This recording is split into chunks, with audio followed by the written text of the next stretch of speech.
Miss Arugula Sneha, who has secured 136 rank in the recent civil services examination. To say a few words about Miss Arugula Sneha, I can say that she's a very simple and sweet person who knows the value of time, value of hard work, and the struggles she has faced in her life to achieve the goal, what she has dreamt of. A child of a single parent, she knows the hard work of a mother who has sacrificed, who has made a lot of sacrifices for her success. And today, she has secured All India 136 rank. She is native of Nizamabad district and has done her schooling from Nirmal Hridaya Convent School from Nizamabad and intermediate from Sri Chaitanya College, Hyderabad. And she has done her BTech from NIT Nagpur. As a civil servant topper, she says that women empowerment is her aspiration. She really wants to work for the empowerment of the women and for the skill development because since her mother was recruited as part of the skill development program in the Nizamabad district, today she stands here. So with this brief introduction, I welcome all of you to the Pratibha webinar series, and I also welcome Sneha Garu to describe her journey, inspiring journey. And I'm sure all the participants will be highly motivated with her journey. And I request you to share your journey. Sneha Garu, we welcome you.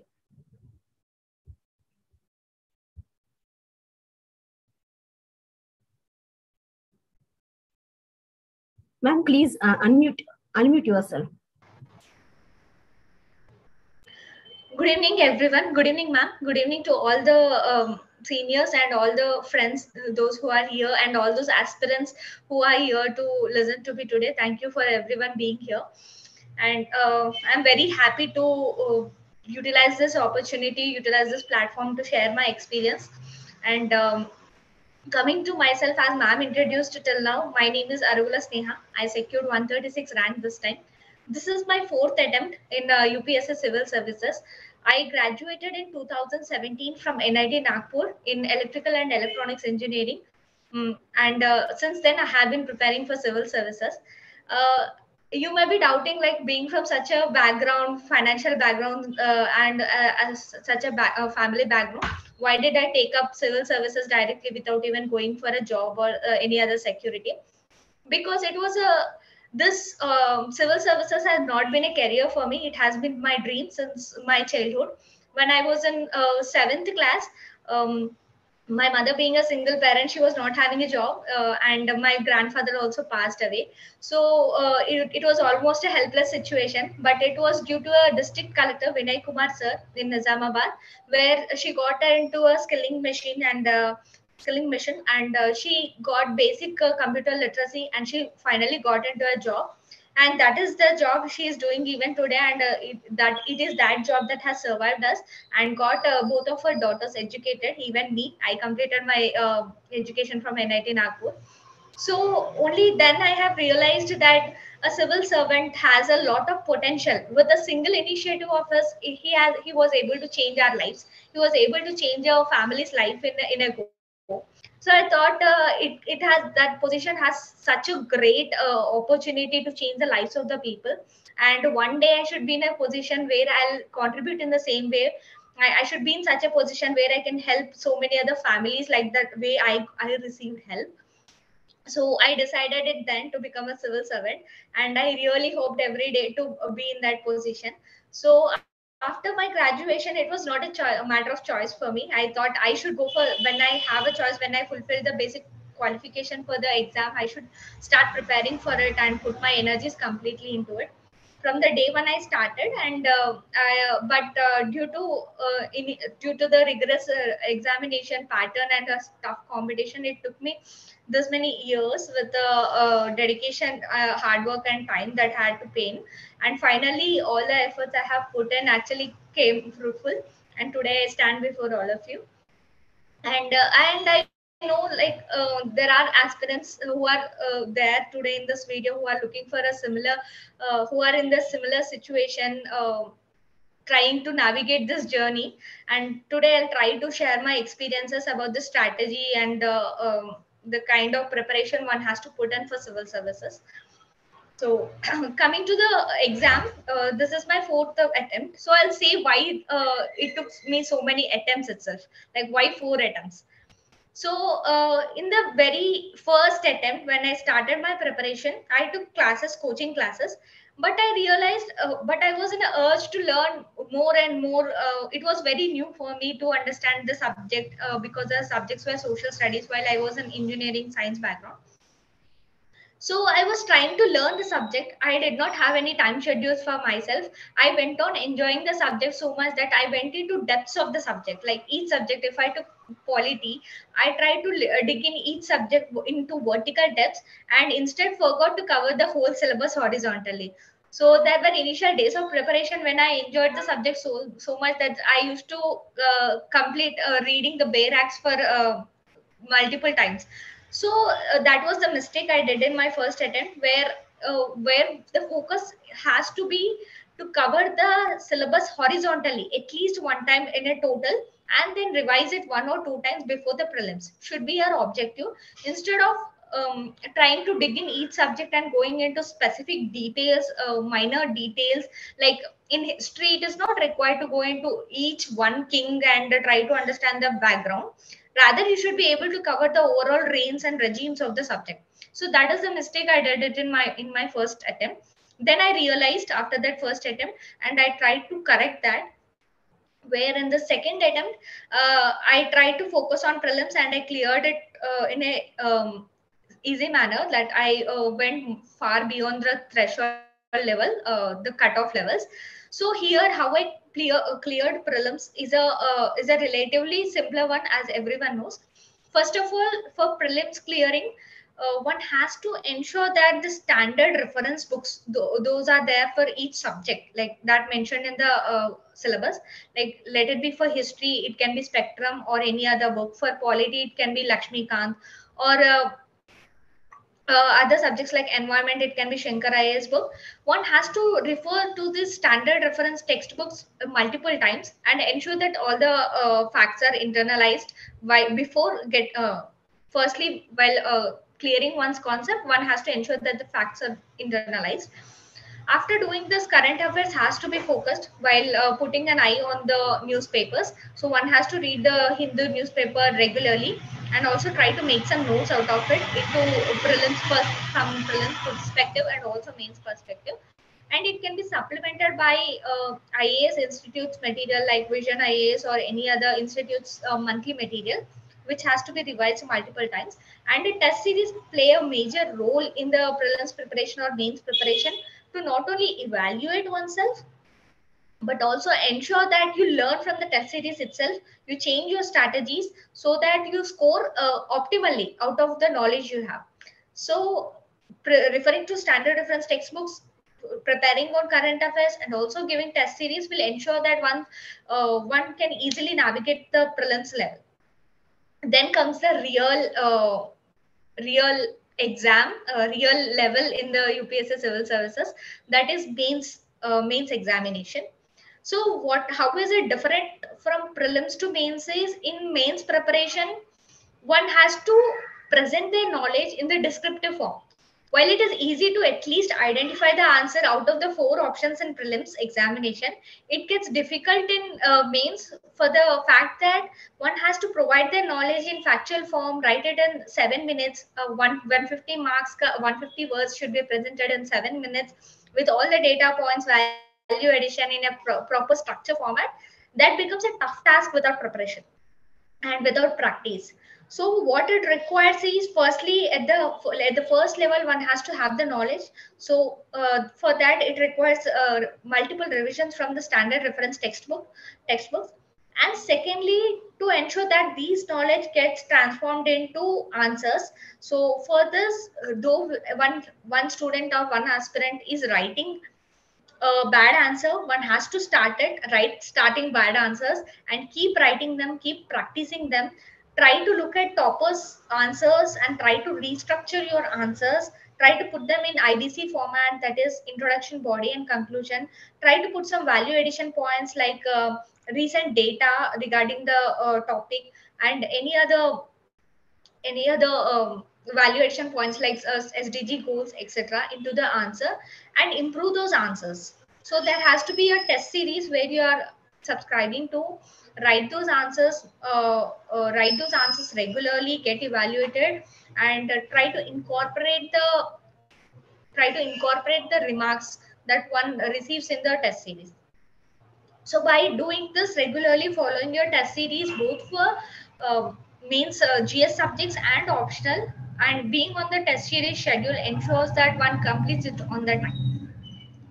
And interview level preparation is a different thing. So the UPSC preparation itself prepares your personality, it molds your personality so much, so that the interview is just an platform to actually show the change of your personality, to show your personality.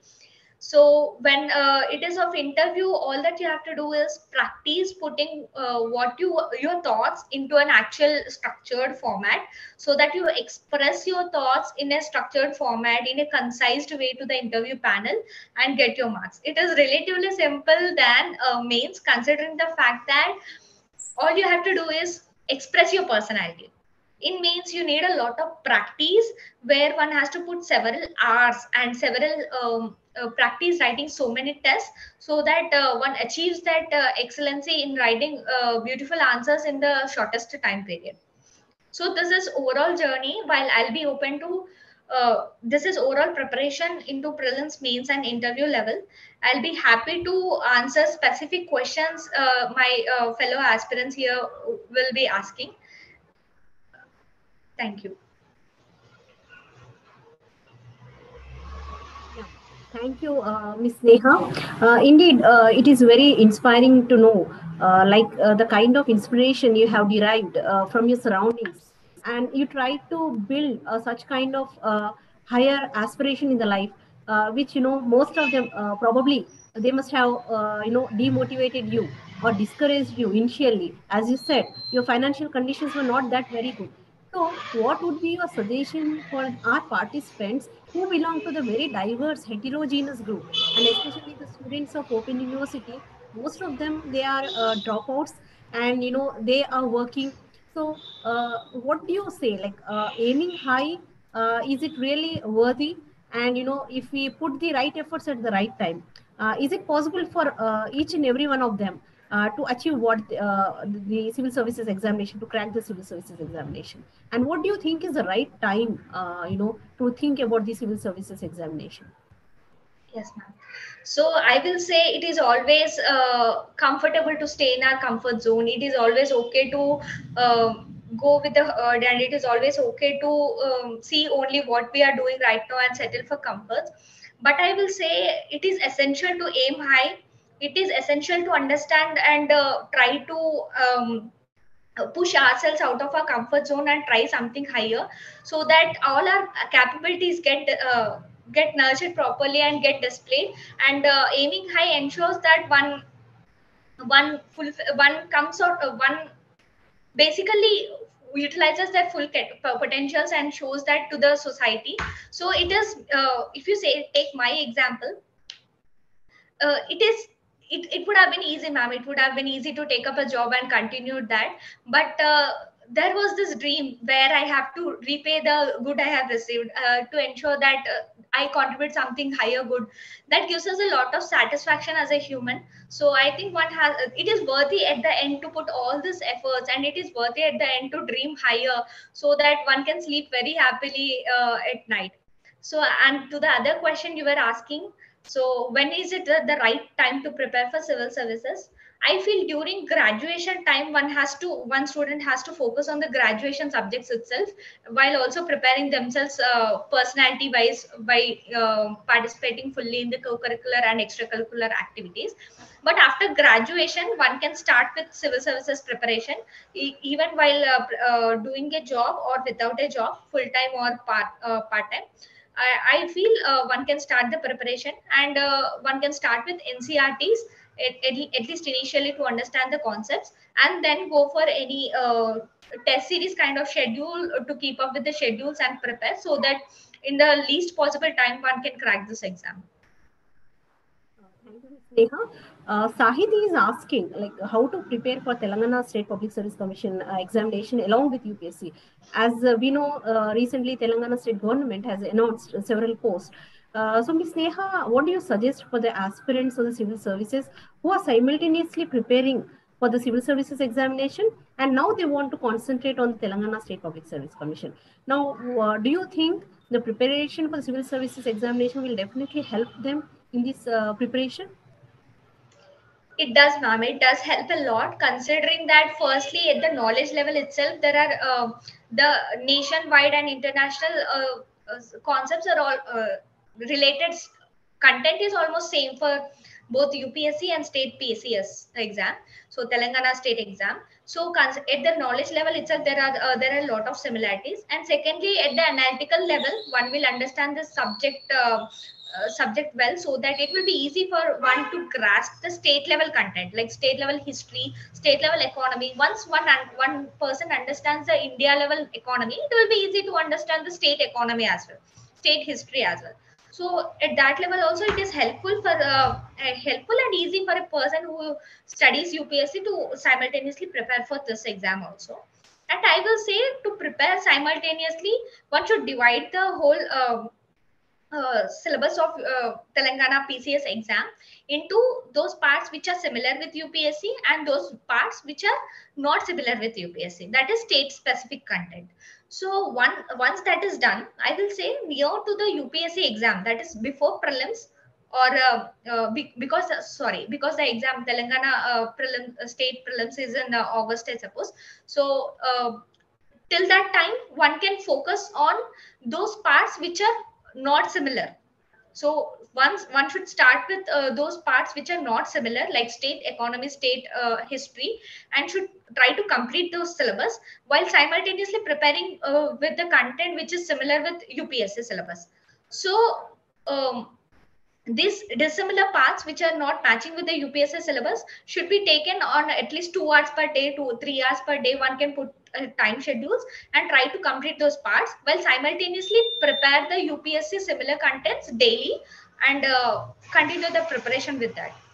So give 2 to 3 hours per day for those portions which are not similar with UPSC, and try to complete them while simultaneously doing your UPSC preparation along the day. Thank you, Ms. Neha. Ms. Susmita is asking that, like as you said, that you need to concentrate and cover the subject horizontally. So she's asking, like, kindly, could you please elaborate, like, what do you meant by it? I meant instead of reading one subject, like instead of reading world history for 10 days or 15 days or 20 days, try to understand that world history has only one question ka weightage, about 10 marks weightage in your mains exam. So try to understand the weightage of that subject and proportionately give your time. That is exam oriented preparation. Instead of focusing on giving 20 days for your world history, try to understand that carries only one question in your mains exam, and try to associate, give only that 3 days or 4 days to your world history by reading your institute ka material notes or something like that, after understanding your basic world history ka concepts, and try to cover the whole syllabus of UPSC in about 6 to 8 months, so that you'll have sufficient time to revise it multiple times before your prelims exam. So instead of trying to go into each subject for whole 1 year, try to complete it within 6 to 8 months, so that you can revise it before exam. That is what I was saying. Yeah, thank you. And what about optional? Like, how do we choose the optional for the civil services? And what were your options, and what efforts did you make in this? Yes, ma'am. So I think optional has to be, while one is choosing optional, there are few criteria that one has to keep in mind. Firstly, personal interest of the individual, because optional takes a lot of time and efforts. One has to go into depths of the subject. So one has to ensure that one is actually really interested in the subject itself. Secondly, there has to be sufficient resource materials that has to be available in the market. For example, my optional is anthropology. I was personally interested in studying biology, Because I was a math student, I lost touch with biology, and I thought it is something interesting from the initial days itself.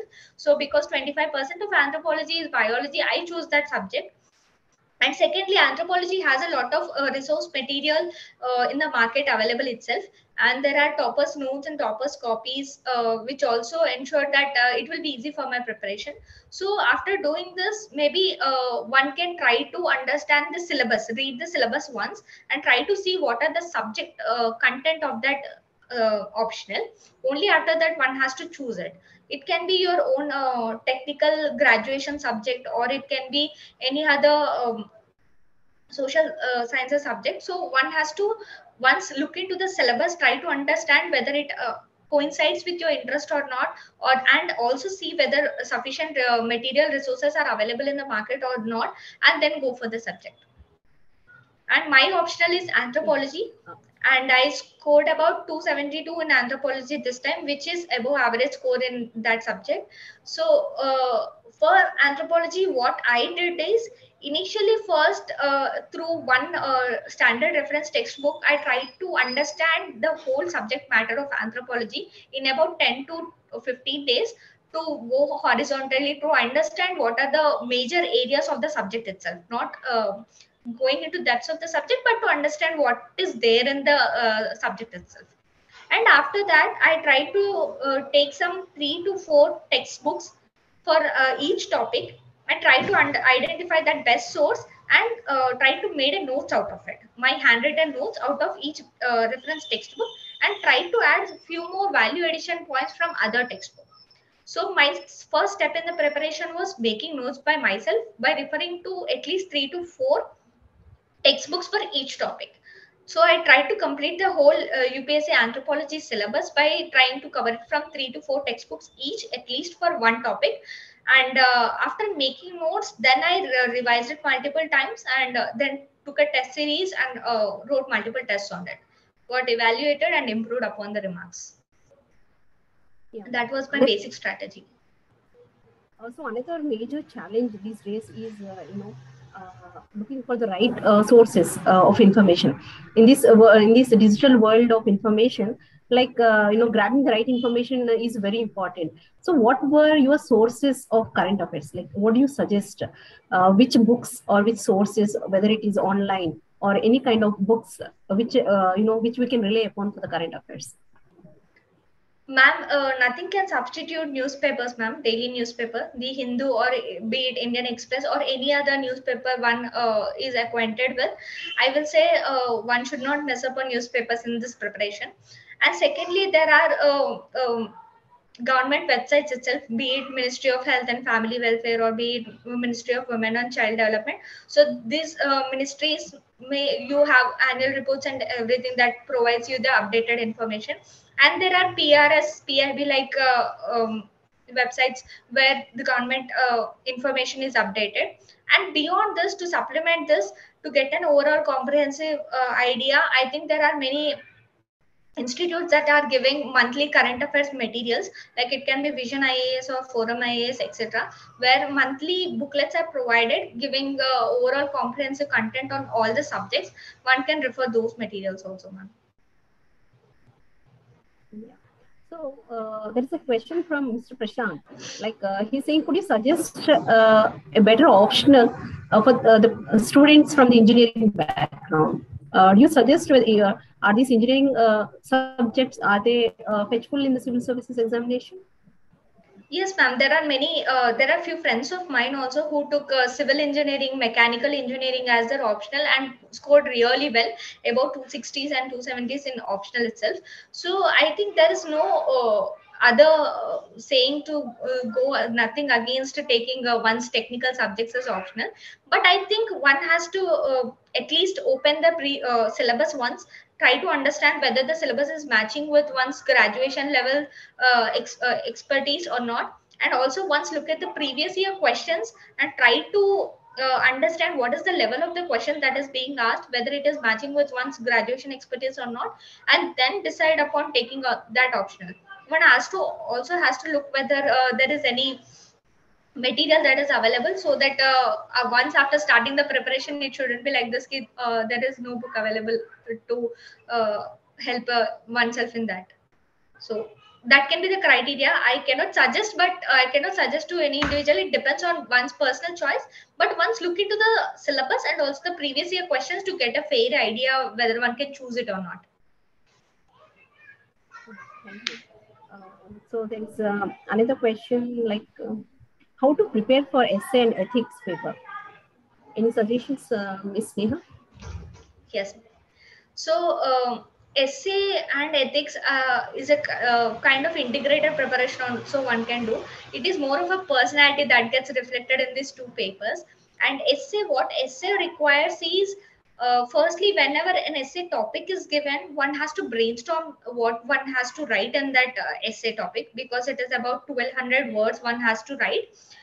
So before writing, one has to structure all the content that a person likes to write in that essay. So about 20 minutes one has to brainstorm all the content. And while brainstorming, you can use a structured pattern to brainstorm the ideas. So there can be a flow chart made where one can start with an introduction. So introduction may, what one prefers to write, how to introduce an essay. There can be different ways to introduce an essay. There can be an anecdote, short story, where interesting story one can write to introduce the topic. And secondly, there can be a data that is very interesting to look at, which grabs the eye of the evaluator into that topic. And thirdly, there can be a beautiful saying or a quote from a philosopher or a scholar, explaining the idea of the essay itself. So something like that. Different introduction formats can be used to write the essay. Page or one about 1 page or 3/4 of the page, because 1200 words will take about 10 pages or 10 pages or so. So the introduction size should also be estimated in the initial structuring itself. And what you are writing in the introduction can also be brainstormed in the initial 20 minutes. After that, one can go with trying to explain what one writes in the essay. Like a structure of the essay can be written, like I'll be writing advantages, disadvantages, I'll be defining these terms. So one can go about explaining the structure of the essay after this introduction. And after that, one can define the terms that are mentioned in the essay topic. And after that, one can generate different subheadings within the essay. So if there is a topic, and if the topic requires looking into advantages and disadvantages of the topic, then that can be your side headings. And after that, the challenges or way forward or the solutions one looks into the topic, that can be written. And after that, a conclusion about the whole essay. That is a very futuristic, optimistic conclusion. One can write that. So this will be the overall structure of the essay. And while generating the subheadings, one has to use their GS ka preparation, general studies preparation, to generate content and fill in these subheadings. So even while filling the subheadings, for example, advantages or challenges or disadvantages, one can look into different viewpoints. Like it can be some political view, say those are the points, economic view, say these are the points. So one can generate different subheadings of each subheading and try to fill the content. And what is different from GS answer and essay is, we can use a lot of examples, interesting examples, to make our essay very readable, to make it very interesting. So examples from your own life, examples of some great leaders, examples of recent current affairs happenings in the national or international level, can be very beautifully used within one para to write the essay. And moreover, this in each essay, while presenting a new idea, it is better to use a new paragraph, so that there is a proper structure for your essay. So while using the overall format of introduction, definitions, and different subheadings according to the essay topic, and way forward, solutions, and conclusion, one can also structure the flow of the essay by putting each idea into a paragraph. And one also has to keep in mind that while writing a essay, because it is about 1200 words or so, it gets really long. So one has to ensure that there is a flow within the whole essay. So while writing while changing from one paragraph to another paragraph, there has to be a connect. So in one, while ending the paragraph, one has to have a fair idea of what one is going to write in the next para. While maintaining that flow, it is better, only when one maintains that flow, it is okay to continue writing that essay. So the evaluator also understand the flow of the essay. This is the overall idea, and there's a beautiful blog by Anudeep Durishetty sir, one of the previous year rank topper. I referred to sir's blog in my essays preparation. Sir's notes is also uploaded on the blog. It was very useful for me, and I refer that to other fellow aspirants, so that a brief idea can be brought about from it.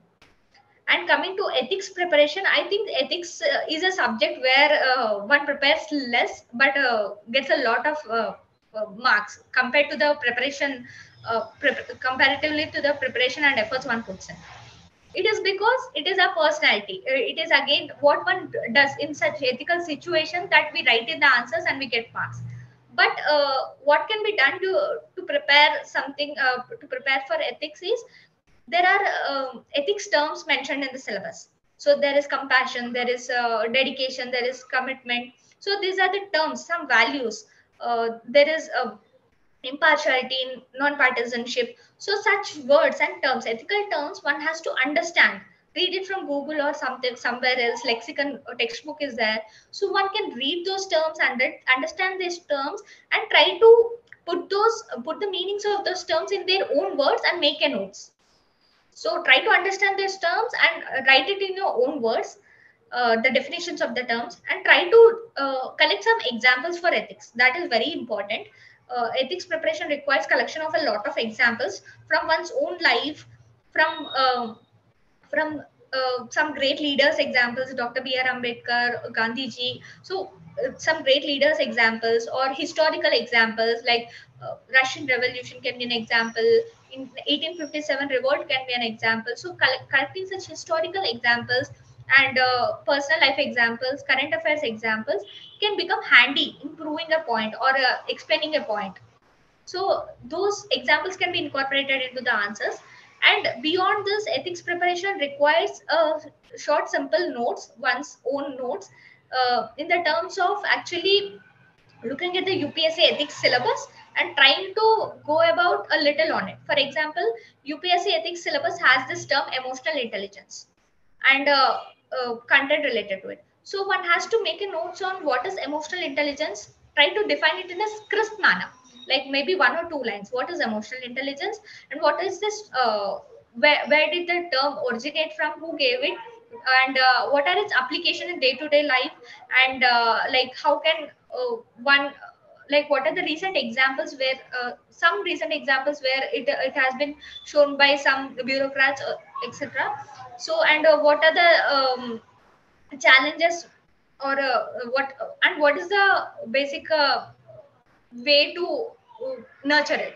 So if one has this basic content in one's notes, it's easy to revise and write an answer in ethics exam whenever, because there is going to be a question on emotional intelligence. So if you have this basic content, it is easy to write that answer according to the demand of the question in that few minutes where it is required. Ethics subject is also, the problem with ethics paper is it is very lengthy and bulky. So when such basic content is already prepared, it is easy to complete the paper on time. And beyond this, ethics paper also has this case studies. I will say case studies do not require any preparation. It is generally a ethical dilemma situation ethics case study, which generally any bureau after becoming a bureaucrat or in your daily life, one is expected to face. So so what will you do in that situation has to be written on the paper. But what is required in the preparation is how to write that. You will do something in your life, but how will you write that on the paper is what you have to practice now. Practice writing it in that stipulated time. So for this, you can refer to toppers copies to understand the structure of the case study.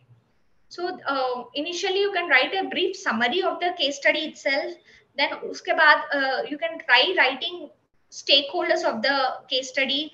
Then also mention the course of action of the case study, like what will you do uh, in that situation. Point by point format you can write those points, or you can use a flow chart instead to explain your course of action. Then mention a conclusion, that these are the values I depict in this case study, etc., to conclude the case study. So this is how case studies are written in ethics, while a brief notes about all the terms mentioned in the syllabus can become handy in the 10 marker questions in ethics. Thank you, Ms. Neha, for your elaborate explanation, and I'm sure all of our participants, they must have noted down. So, writing part is one challenge, like whether attempting prelims or mains, and on the other hand, attending the facing the interview is another challenge. So, how did you prepare for the interview, and what were the topics you focused on?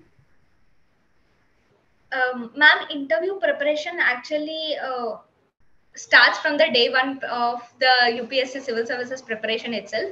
While one studies constitution, while one studies fundamental rights, one imbibes that quality of one molds their personality themselves, and this gets reflected on the day of interview itself. So after means what the kind of preparation I did for interview is to actually express whatever my thoughts are there in a more structured manner. So I practiced it in front of mirror or with my friends, to actually express uh, to any question that is asked in a more crisp manner and in a structured manner. So this I practiced in front of a mirror or with my friends. That is first level. And secondly, the kind of questions that is asked in interview is diverse. It will be based on DAF based question. That is one detailed application form that one submits before interview. It can be regarding our own life. It can be about information regarding our personal life, like which school one studied, mother's occupation, father's occupation, or it can be regarding one's own graduation subjects, or personal hobbies and personal interests. So these are the information one provides in detailed application form. So preparation can be done. It is not preparation because we are all it is about us. There is no need of any preparation, but one can practice saying how about those things into in a more crisp manner. And moreover, even many people who are preparing for interview, they must have lost that touch with the graduation subjects. For example, I lost touch with my electrical and electronic subject. So I tried to focus on the basics and try to make a notes out of the basic content of the subject.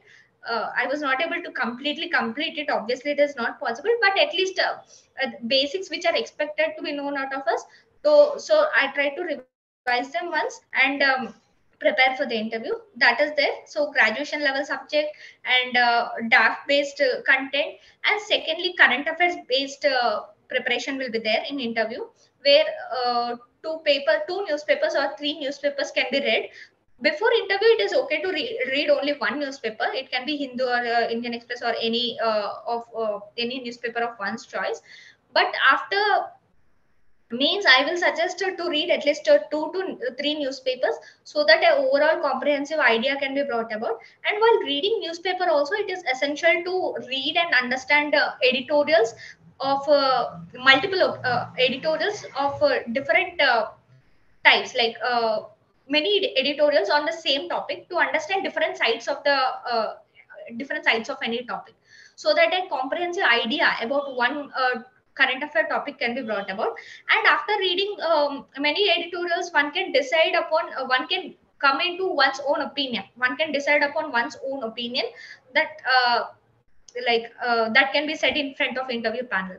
So if there is a friends group, or if one is preparing for interview, it is better to do it in a group of 3 to 4 people, and one can shortlist the kind of topics, current affairs topics, day by day.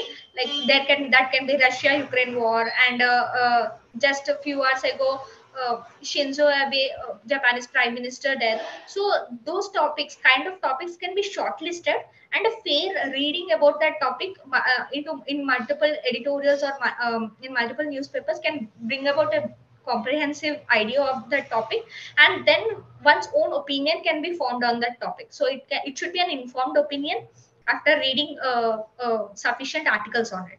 So this is current affairs preparation. At the first level is DAF preparation. Second level is current affairs preparation, and third level is personality questions. So there will be questions like, what is success for you? So what are your strengths, weakness? So these are general questions that can be answered spontaneously. So but one has to practice the art of answering them spontaneously. So it can be in front of a mirror or with a friend, where such spontaneous questions should be posed, and one should try to structure those answers spontaneously into a good format and then present them. So by daily doing that activity for 30 minutes or 45 minutes, one has to practice that, answering questions spontaneously, and then one will be very much calm and peacefully can do that on the interview day itself. So this is 3 level preparation of interview, ma'am. Thank you, Ms. Neha. So, as I said, this is your fourth attempt. So while you were preparing, probably there was a lot of stress on you and lot of peer pressure and all. So, how did you handle all this? Because 4 years time is not a small time. So, what is your suggestion for the our participants who feel that the first attempt and the second attempt, if they fail and they think of dropping the idea of attempting the civil services examination. So, what is your suggestion in this regard? Ma'am, as you said, challenges, I had it at 2 levels. Firstly, that family background level, where even my relatives were actually saying, were advising my mother to why not to marry her off. Why are you letting her study for this many days when you're not even able to support her financially? So there were challenges like this, where external people around us were saying. And there is another level of challenges, where one like, while other friends are preparing, while other friends are doing job and earning sufficiently. So these kind of emotional burdening will be there. So but I will say, when one is clear about their goals, when one because I was clear about making it to civil services, I was clear that I want to get into civil services. I thought of not listening to all this. I kept myself aloof from all these voices. I said, I am clear about what I want to do in life. So I ensured that I focus on my preparation, and rather not give any any of my thoughts into this. So what all I focused is on my studies. I thought at least 3 to 4 attempts till I am satisfied that I gave all my energies into it. I will try attempting the exam. So for all my fellow aspirants who are here, and if you have a clear idea, if you have that clear goal clear goal, whatever it be, civil services or any other exam or any other career, if you're sure of it, be on it. Don't listen to external voices or internal voices, whatever it is. Just keep them aside. Don't have keep working on your goal. There will be doubts, there will be doubts from your family members, external members, or yourself. Keep them away. Keep working on your goal, and keep working hard for it. So every day when you study properly, or every day as you move forward in your towards your goal, you'll derive more strength, and you'll move forward. So so one day if you study properly, then the next day will go well generally. So don't fall into a negative loop. Keep working positively and move forward. That is what I want to say. We really appreciate your positive approach. This is what is needed in the the civil service aspirants, or for that matter, the aspirants of any examination, whether it is of career or life. The emotional, the balance, and stress management is very important for all of us in achieving our goals. And finally, could you suggest a strategy for the fresh graduates who want to begin their preparation for the civil services? What are the basic books they need to start with? Ma'am, firstly, NCRTs are those basic books where one needs to start with. If the NCRTs ensure that you get a basic idea of all the subjects that are mentioned in the UPSC syllabus. So if it is polity, then NCRT of 11th and 12th, and if it is geography, 11th NCRT of geography ensures that you get a fair idea. And after that, there can be after one reads this NCRTs, then there are many standard reference books that are mentioned. For example, it can be Lakshmi Kant, it can be Modern India Spectrum, it can be Shankaraya's book for environment, or like that. So such standard reference books have to be read, ma'am. So that should be an initial approach where one understands the subject and topic through NCRTs, then goes for standard reference textbooks. Thank you so much, Ms. Sneha. Thanks a lot for your elaborate explanation and for your great insights for the preparation of the civil services examination. And you have covered almost all the stages of the civil services examination and the kind of efforts we need to put on this. And now we have with us M. Gopalakrishna sir, Chairman, IIPA Regional Branch. And sir is all of us almost, every one of us knows sir. Sir is one of the senior bureaucrats. Sir, may I request you to say a few words to our participants, sir?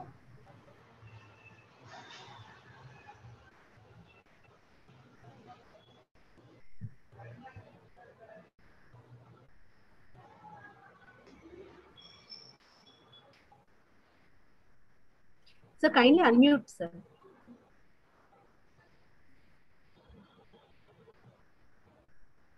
Sir, kindly unmute. You are on mute.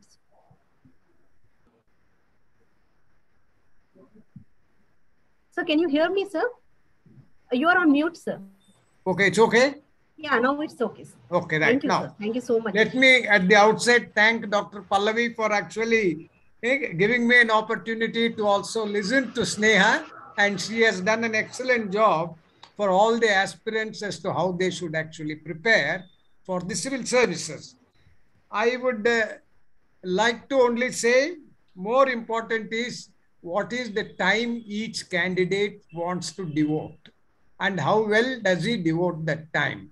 And second, each one must have his own individualized preparation plan, depending on one, his personality, the time available to him, what is the time when he actually is very fresh and he is able to absorb. Most important I found is that you must study when you wish to study, when you want to study. So how do you actually determine which is the best time for you to actually study? Because at that time, whatever you read directly goes into your mind and it is part of your memory.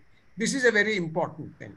The other thing that I would say is that when you are reading something, you must actually understand what are the key words in that paragraph. If you write down the key words, for revision purposes, it becomes very useful. So that is one thing I used to actually guide a lot of people, and nowadays I am mostly guiding people who want to appear for the mock interviews. Because I was for 4 years on the UPSC for selection of candidates.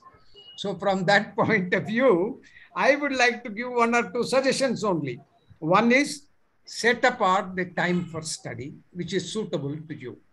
Second, you actually must start with an intention of that I will make it to the service. This is very important. The next thing that will have to be done is you should consult other people who have done well and find out from that what of those suggestions are applicable in your case. This is one suggestion I would give. The other thing is the selection of your optionals is very important. It is something where you feel like reading. That type of a subject you should actually select. And also, what are the books? I would recommend first you must read a standard textbook. After reading the standard textbook, then you can read one or two other things according to it. And from the standard textbook, particularly the definitions, you must be very clear. Because even in the interview, we would like to go back to their basic degree qualifications and ask them some basic concepts. Because what we need is the clarity in the candidate of the concept, the context, the content, and the communication. So unless all these things are properly linked, then only we find that his personality is good. Otherwise, you don't consider him as a good person. The other thing I would say is, she has also brought out, Sneha has brought out regarding ethics. What I would suggest is, for ethics and values, you must actually go back to our epics. And particularly the Mahabharata, the Ramayana also gives you a lot of things. And then you must imagine yourself to the deputy commissioner or the district collector, and then say, what are the issues where your value system is actually assessed, or where your ethics come into play. For that, I would actually say one very simple thing, that you must say, in a disaster, how would I react?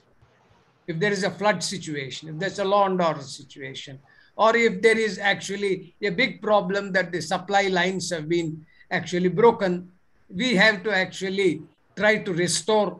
Then in that case, what are the issues? So most important is, are you giving priority to people, priority to property, priority to life, priority to children, priority to those people who require your support and assistance? This, I think, is one very important thing that in ethics and values, we have to look at it. And a very simple thing from Indian ethics and epics is a very simple statement. Shruti means the Veda. Shruti, Smriti means history, remembrance. Sadachara, good practices, good precedents. If none of them give an answer, swasyacha priyam atmanaha. What does the inner voice, your inner conscience tell you? That is what you should actually do. So you must actually see for examples in the Veda, examples in our stories, examples actually in correct behavior. And then lastly, if none of them meet the question that you are facing, the best thing is go by what the inner voice, your conscience tells you. Don't go by what other people say. Because all other people may say, but the person who takes the problem will be the pressures on you. So the whole question is, you must take a decision which does not create blood pressure for you. So this, I think, is extremely important for us to know. But otherwise, I think it has been very useful for all the things. But then students must also remember that they will have to actually spend a lot of preliminary time going through the books, glancing through this, and then making up their mind on the optionals. The rest of it is very clear. But biggest hurdle as far as the prelims are concerned is the CSAT, which means, do you have the civil services aptitude or not? So that point is extremely important. For that, it is better that you actually meet people who have passed the exam, or meet people who are serving. Then you can get very good tips from them as to how to tackle this one. The other thing will be Constitution. I would always say every student must have a copy of the Constitution. And some simple thing on public administration, some simple thing on science and technology. That is where what Sneha has said is correct. If you just go through the NCERT books, you will have a lot of information available from them. And it's also as a measure of revision of whatever you know but have forgotten. So that will also help you a great deal. So I am also very happy because I have been asked to actually give a talk this Sunday to students in the United States who have completed their MS and want to come back to India and appear for the civil services. So I am also benefited a great deal from Sneha's lecture, because some points about how she has prepared, what issues she has faced, because I had appeared for it 60 years ago. So that has no relevance to today's conditions. But what she has said, I think I will appropriately put it across to the audience in the United States who wish to come back here and write the civil services. So thank you once again, Dr. Pallavi and Sneha, for the excellent exposition, and all the students who were listening, because I found quite a lot of questions also on the chat box and the share screen. So I think it is a very interesting experience. And once again, thank all of you. Thank you so much for your valuable message, sir. Indeed, we are very fortunate to have you this afternoon here And I'm sure all our participants are enlightened with your small message, and we would like to hear you for the full session, sir, in coming days. We'll be very happy So I for only that. want to say one thing. If anyone is now after clearing the mains, if they are called for interview, they can call me. I will definitely try to guide them if they have been called for the interview. Right. Thank you so much, sir. Thank you for your, proposal for asking our participants to approach you if, in case, if they have cleared the mains and are going for the interview. Thank you so much. And I must really thank Miss Neha from such a humble background. She has really achieved her goal. We can say she has fulfilled her dream.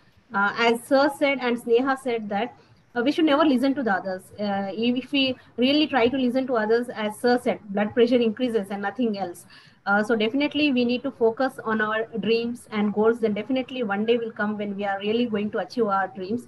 Thank you, Ms. Neha, for your valuable time and your great insights to all our participants. You have really elaborately explained all the stages of civil services examination, and you have readily accepted our invitation.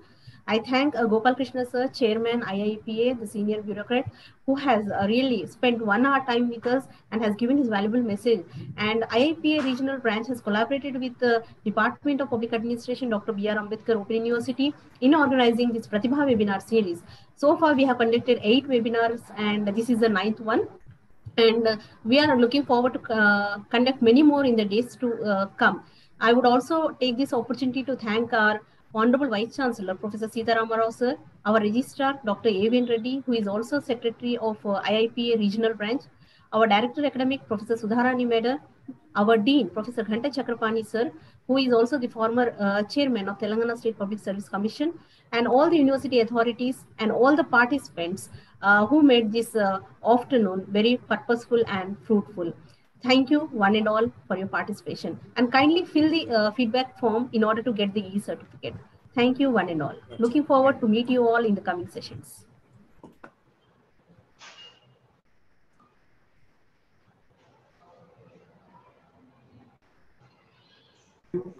Thank you, Ms. Neha. Thank you, ma'am. Thank you. Thank you so much. Thank you.